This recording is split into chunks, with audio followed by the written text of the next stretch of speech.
Good morning students. Class 8 में grammar में आपका चैप्टर नंबर 2 स्टार्ट कर रहे हैं। चैप्टर का नेम है प्रोनाउन।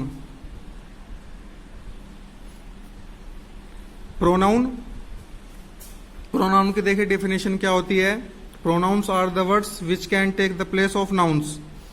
में शब्द जो नाउन का स्थान ले लेते हैं उनको प्रोनाउन कहते हैं।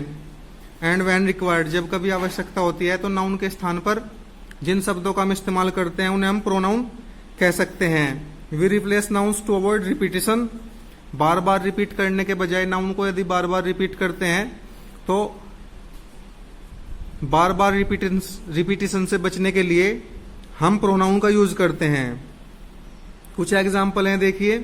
Ramesh did his LLB from Christian law college Indore and now Ramesh is working as a legal adviser in an MNC।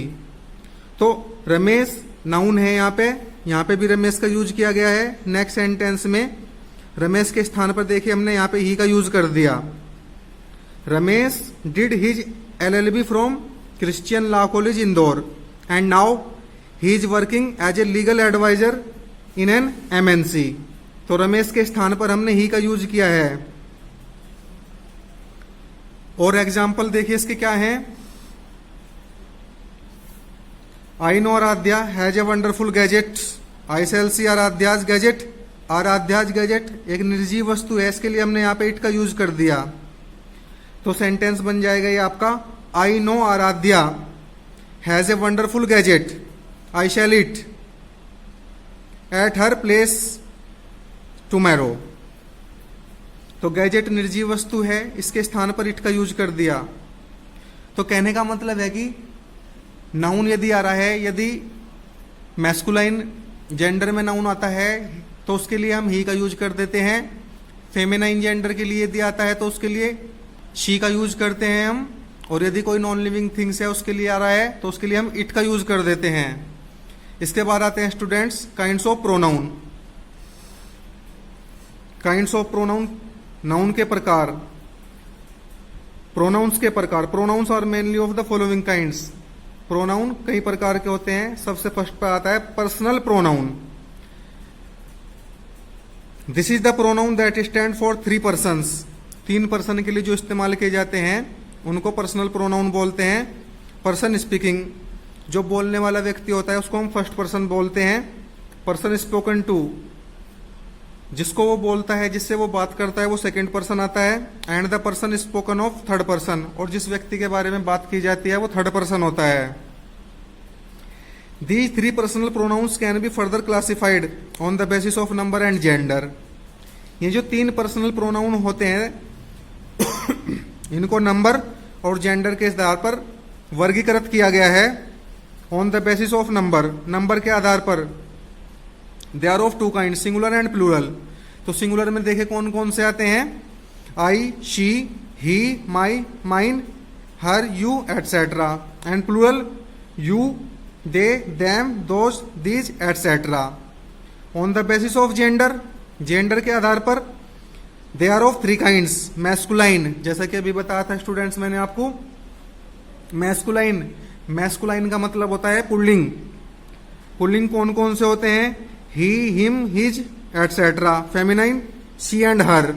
And common, जिन प्रोनाउन का प्रयोग कॉमन रूप में किया जाता है वे कौन कौन से होते हैं। It, that, they, them etcetera. As for cases the personal pronouns change their forms unlike nouns. तो इसका देखिए पर्सनल प्रोनाउन का ये आपको टेबल दिया गया है। सबसे पहले आता है नॉमिनेटिव केस।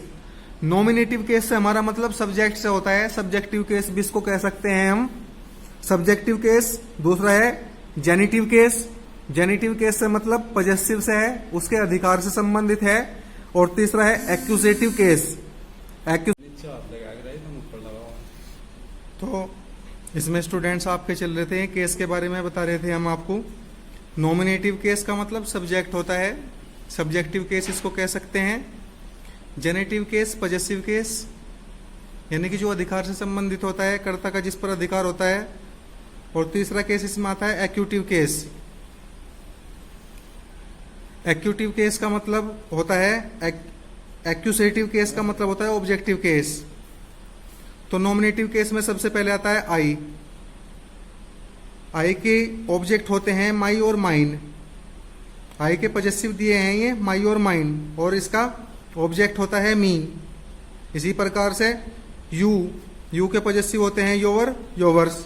यू का ऑब्जेक्ट होता है यू। शी का ऑब्जेक्ट हर होता है, और इसके पॉजेसिव केस हर और हर्स होते हैं।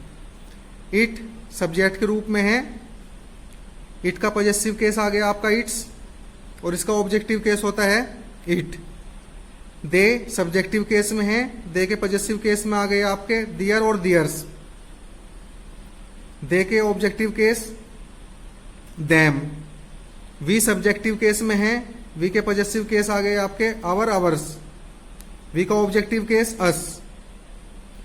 ही सब्जेक्टिव केस में है, हिज, इसका है पॉजेसिव केस, और ऑब्जेक्टिव केस में आ गया इसका हिम। तो देखिए इसके एग्जांपल्स हैं ये। Frankly speaking, I hate those people whose words and actions fail to match. How do you manage to complete all the tasks so easily? Rajiv has reminded us respectedly about our duties. Dr. Kalam performed his duties like a saint and soldiers. तो इन examples में आई subjective case के रूप में है, you भी subjective case के रूप में है, अस ऑब्जेक्टिव केस के रूप में है, आवर पॉजेसिव केस है यहाँ पे, और हिज पॉजेसिव केस है। इसके बाद सेकंड नंबर पे आता है आपका demonstrative pronoun. These are the pronouns which point out persons और things. Sometimes they can be used as determiners also. Demonstrative का मतलब होता है संकेतवाचक सर्वनाम, जो संकेत करके बताते हैं। इसमें कौन कौन से आते हैं? इसमें आते हैं आपके दिस, दैट, दीज, दोज, सच। कभी कभी ये जो है डिटरमाइनर का भी काम करते हैं आपके डिमॉन्स्ट्रेटिव। तो उसके एग्जाम्पल्स हैं, this is a colonial structure and it was built by the second governor general of India. These are the new players of our team. That was the reason why we backed out of the project. Those are the things imported especially for you. Such is the result of avoiding your duties consistently. इसके बाद कुछ और examples हैं। I want this dress for my birthday party. Will you take these books from here to my room? We did not expect such laxity from our workers. Please get that pen here. Anshuman, can you? So in the above sentences, this, these, such and that are determiners describing nouns. तो mostly क्या होता है कि demonstrative pronoun संकेतवाचक सर्वनाम होते हैं आपके this और दैट। दिस और दैट एक वचन के लिए होते हैं, दीज और दोज दूर के लिए होते हैं, सच, सच का मतलब ऐसा।